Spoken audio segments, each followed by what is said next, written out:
Good afternoon, my name is Gwyneth Sabo, and the title of my research is The Ignored Victims of the Syrian Refugee Crisis. So a brief outline of what I'm going to be talking about today. I'll go through my research question and the puzzle that inspired my research, go through the context and background and literature I looked at for my research, then I'll discuss the methodology I used and discourses I looked at to make my conclusions and findings.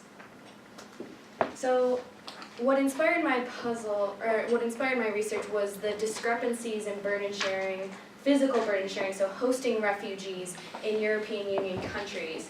And so what I then found was that host countries had different identities, were being given different identities within the European Union in discourse, and so my question eventually became, what explains the inconsistent construction of refugee host country identities in the European Union?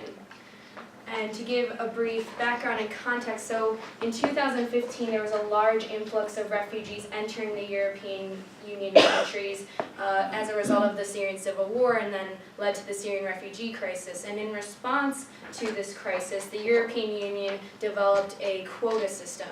And this was voted on by the European Union, and what happened was, so the quota system included moving 120,000 refugees from Greece, Hungary, and Italy, which are the primary port countries. So as refugees travel from Syria through Turkey to Greece, Italy, and Hungary,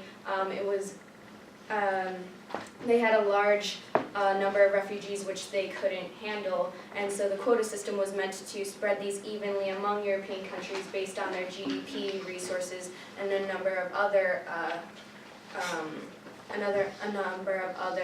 aspects. So this is just a map of how they were going to be distributed, and what happened is that the Eastern Bloc, which is former Soviet Union countries including Poland, Czech Republic, Slovakia, Slovenia, Hungary, voted against this quota system, but then because Western European countries voted for it, they were outvoted, and the quota system is now being enforced. And then what ensued after this quota system was discourse on burden sharing. So while the quota system and quota decision included a lot of responsibility, and we're going to share and show solidarity with these countries, eventually this burden sharing discourse emerged, and that's what I focused on for my research.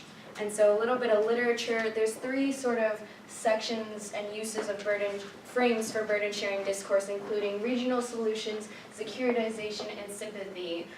Regional solutions being where burden sharing discourse is used by countries to advocate for physical burden sharing within the region. So in this case, it would be countries advocating for Middle Eastern countries to share the burden, because refugees are closer to Syria, they'll be able to go back to their country once the civil war is settled down, and so that is one area implication of this literature school of thought.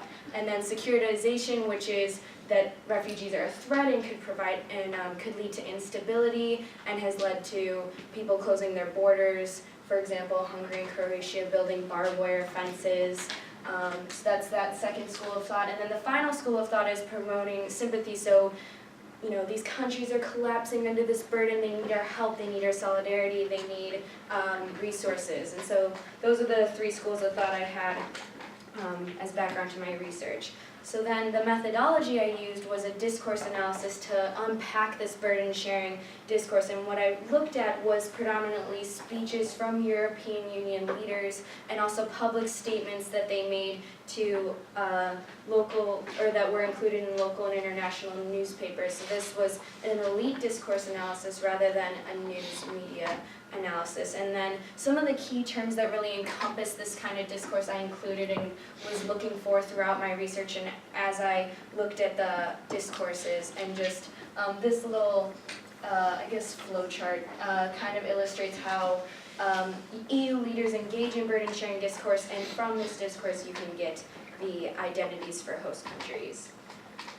And so the two prominent leaders of this discourse were Angela Merkel and Viktor Orban, and they, from my exposure to the sources I looked at, they were the two people really heading the two points of view and thoughts around this discourse and with the identities.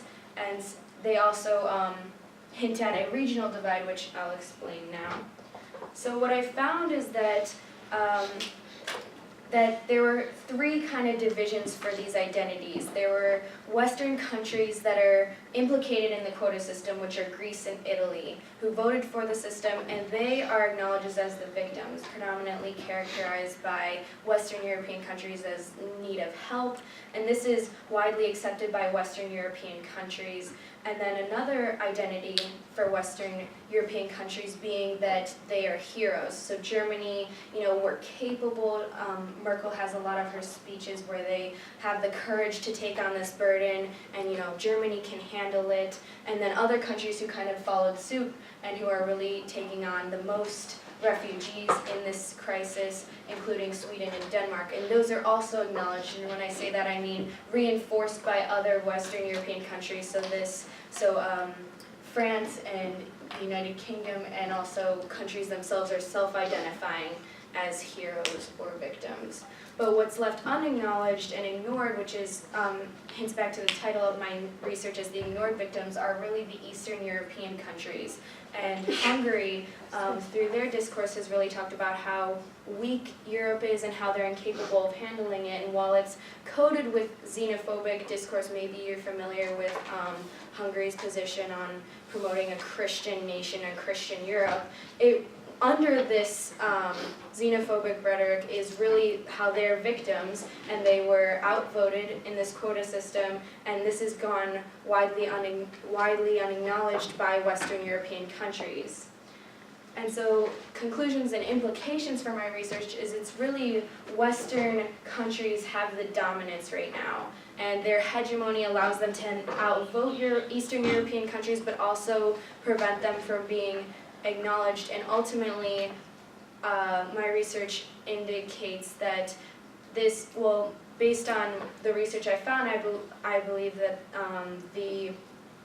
the lack of consensus and undermining Eastern European countries is inhibiting a comprehensive solution to the refugee crisis and causing countries to, currently the Eastern European countries are refusing to follow the quota system, which is leading to legal pursuits and just delaying this process and making it difficult for refugees to get to a safe country, and oftentimes forcing them to take illegal routes to Europe via rafts, and it's causing a lot of deaths and tragedies within the region.